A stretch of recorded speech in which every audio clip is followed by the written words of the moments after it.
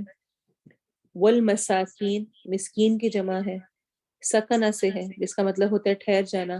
مسکین کون ہوتا ہے؟ غریب نادار جو کہ ایک ہی جگہ ٹھہر کے رہ جاتا ہے، اس کے پاس وسائل نہیں ہوتے کہ وہ ٹریول کر سکے، کچھ اور کر سکے. اور مسکین وہ ہوتا ہے جو اپنی کچھ ضرورت پوری کر سکتا ہوتا ہے، لیکن فقیر وہ ہوتا ہے جو اپنی کوئی بھی ضرورت پوری نہ کر سکے. وقولو اور کہو، قولو قول سے ہے، قولا کیلا قالو ان سب کا روٹ ورڈ قاف واو لام ہی ہے، قول. اور یہاں پر یہ اپنے اصل روٹ ورڈ کے ساتھ آیا ہے. اور کہو فعل امر ہے، آرڈر دیا جا رہا ہے. للناسی لی کے لیے، ناس لوگ، ہم پہلے ہی پڑھ چکے ہیں بہت دفعہ. ناس کا لفظ اس کا روٹ ورڈ نون واو سین ہے، لام شروع میں، کے لیے الف لام آ رہا ہے پراپر ناؤن کے لیے، اور ناس ملا کر للناس لوگوں سے، حسنن اچھی بات. حسنہ حسن سے ہے، کوئی چیز جب حسین ہوتی ہے تو کیا ہوتا ہے؟ اچھی لگ رہی ہوتی ہے. تو حسنن اچھی بات. وَأَقِیمُوا اور قائم کرو، اقیم اقامہ سے ہے قائم کرنا، قاف واو میم اس کا روٹ ورڈ ہے. واو الف آخر میں جمع کے لیے آ رہا ہے. الصلاۃ نماز، الف لام شروع میں پراپر ناؤن کے لیے ہے. تو جب بھی کسی ناؤن کے شروع میں الف لام آ جائے گا وہ پراپر ناؤن ہوگا، اسم معرفہ ہوگا. اور اگر تنوین اینڈ پر آ جائے گی یعنی دو زبر دو زیر دو پیش تو وہ کامن ناؤن ہوگا، یعنی کہ جس کو ہم اس میں نکرہ کہتے ہیں. اور اس کا روٹ ورڈ کیا ہوگا؟ صاد لام واو سلو الصلاۃ. وآتو اور ادا کرو، آتو عطیہ دینا. اور یہاں پر سپریشن میں مسٹیک ہے، حمزہ الف تا عطا اور واو الف آخر میں جمع کے لیے آ رہا ہے تو عطیہ اور ادا کرو. الزکاۃ زکات الف لام شروع میں پراپر ناؤن کے لیے جیسے کہ میں نے ذکر کیا، زکات زکات. زکا اصل میں کہتے ہیں زکا یزکو پاک ہونا، نشو نما پانا. زکات سے بھی انسان کا مال پاک ہوتا ہے اور بڑھتا ہے، نشو نما پاتا ہے، اسی لیے اس کو زکات کہتے ہیں. اس کا روٹ ورڈ ہے زا کافیہ. ثم پھر، تولیتم تولی تم تا شروع میں، تم ولا منہ موڑنا پھرنا، تم. اور اس کا روٹ ورڈ ہے واو لام یا، منہ موڑ لیا پھر گئے. تم الا سوائے. اچھا یہ جو تولا ہے اس کا جو تا شروع میں ہے اس سے تم مراد نہیں ہے، جو آخر میں تم ہے اس سے مراد تم ہوگی. شروع والے سے کیوں نہیں ہے اس کو انشاءاللہ ہم آئندہ کریں گے. یہ فعل ماضی ہے، فعل مضارع نہیں ہے، پاسٹ ٹینس ہے. الا سوائے، قلیلاً قلیل تعداد کے، قاف لام لام قلت قلیل ہونا.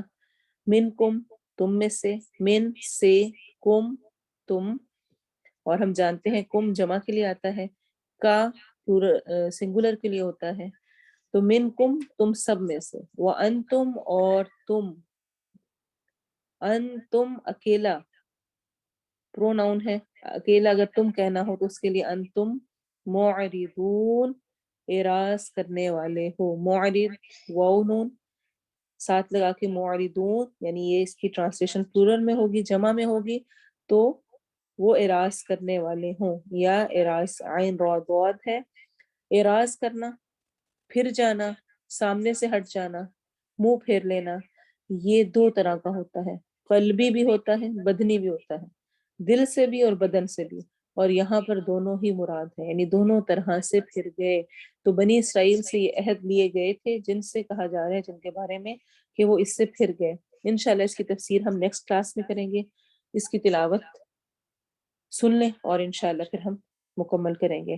آپ نے کیا سیکھا، کیا آپ کو آج سمجھ آئی؟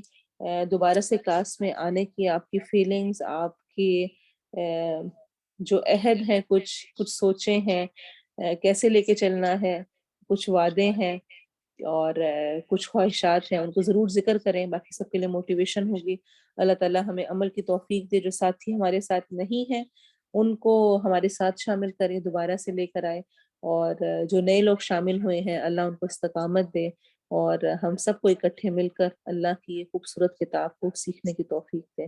اس آیت کی تفسیر تلاوت سن لیں، پھر انشاءاللہ ہم دعا کرتے ہیں۔ وَإِذْ أَخَذْنَا مِيثَاقَ بَنِي إِسْرَائِيلَ لَا تَعْبُدُونَ إِلَّا اللَّهَ وَبِالْوَالِدَيْنِ إِحْسَانًا وَذِي الْقُرْبَى وَالْيَتَامَى وَالْمَسَاكِينِ وقولوا للناس حسنا وأقيموا الصلاة وآتوا الزكاة ثم توليتم إلا قليلا منكم وأنتم معرضون۔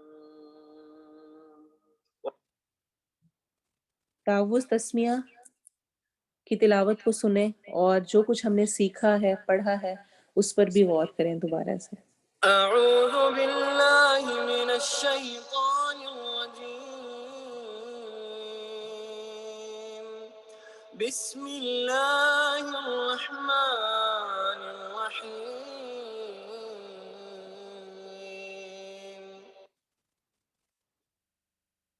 اعوذ باللہ من الشیطان الرجیم،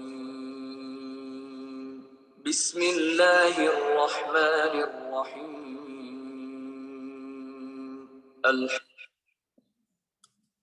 اعوذ باللہ من الشیطان الرجیم،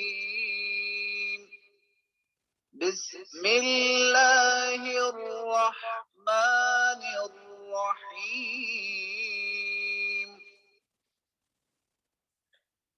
اپنی اٹینڈنس اپنے گروپس میں ضرور مارک کریں اور دوبارہ سے کوشش کریں روٹین میں آنے کی۔ بہت عرصے بعد چونکہ شروع ہو رہا ہے اور یہ مشکل ہوگا سب کے لیے، لیکن خود بھی موٹیویٹ ہوں، اپنے ساتھیوں کو بھی کریں، اور اللہ تعالیٰ ہمارے وقت میں، ہمارے علم میں، عمل میں برکت دے اور ہمارے لیے آسانیاں کریں دوبارہ سے اپنی روٹین میں آنے اور اس قرآن کے ساتھ جڑنے کے۔ آمین ثم آمین۔ سبحانک اللہم و بحمدک، اشہد ان لا الہ الا انت، استغفرک و اتوب الیک۔ سبحان ربک رب العزت عما یصفون وسلام علی المرسلین والحمد للہ رب العالمین۔ والعصر ان الانسان لفی خسر الا الذین آمنوا وعملوا الصالحات وتواصوا بالحق وتواصوا بالصبر۔ آمین۔ السلام علیکم ورحمۃ اللہ وبرکاتہ۔